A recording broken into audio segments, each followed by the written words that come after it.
नमस्कार, मैं हूं प्राची तिवारी और आप देख रहे हैं खबर खलीफा। पश्चिम बंगाल में चुनाव आयोग के द्वारा चुनाव की तारीखों की घोषणा कर दी गई है। चुनाव आयोग के द्वारा चुनावी तारीखों की घोषणा करते ही एक नाम जो हर जगह सुनाई देने लगता है वो है कोड ऑफ कंडक्ट, यानी कि आचार संहिता, जिसके बारे में हम जानते तो हैं पर हमें उसके बारे में ज्यादा पता नहीं होता। तो आखिर क्या होती है चुनाव आचार संहिता, क्यों लागू की जाती है और आचार संहिता कब से कब तक लगी रहती है। सबसे पहले बात करते हैं चुनाव आचार संहिता क्या होती है। देश में स्वतंत्र और निष्पक्ष चुनाव कराने के लिए चुनाव आयोग कुछ नियम बनाता है। चुनाव आयोग के ही नियमों को आचार संहिता कहते हैं। लोकसभा विधानसभा चुनाव के दौरान इन नियमों का पालन करना सरकार, नेता और राजनीतिक दलों की जिम्मेदारी होती है। तो आखिर कब से लागू होती है आचार संहिता? आचार संहिता चुनाव की तारीख की घोषणा के साथ ही लागू हो जाती है और आचार संहिता चुनाव की प्रक्रिया के संपन्न होने तक लागू रहती है। चुनाव की तारीख की घोषणा के साथ ही आचार संहिता देश में लगती है और वोटों की गिनती के होने तक जारी रहती है।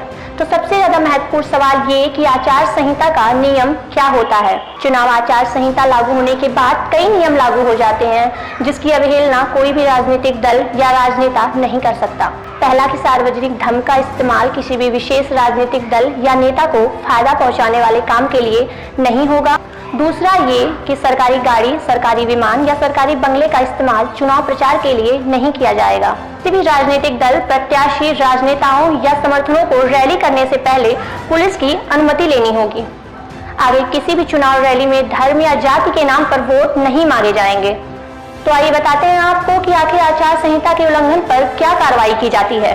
चुनाव आचार संहिता के नियम सख्ती से लागू होते हैं। अगर इन नियमों का उल्लंघन किया जाता है तो उसके लिए सजा का प्रावधान भी है। चुनाव आचार संहिता के उल्लंघन पर दंडात्मक कार्रवाई की जा सकती है। मॉडल कोड ऑफ कंडक्ट कानूनी रूप से बाध्यकारी तो नहीं है, इसका कोई वैधानिक आधार भी नहीं है। यदि कोई प्रत्याशी या राजनीतिक दल आदर्श चुनाव आचार संहिता का उल्लंघन करता है तो चुनाव आयोग नियमानुसार कार्रवाई कर सकती है।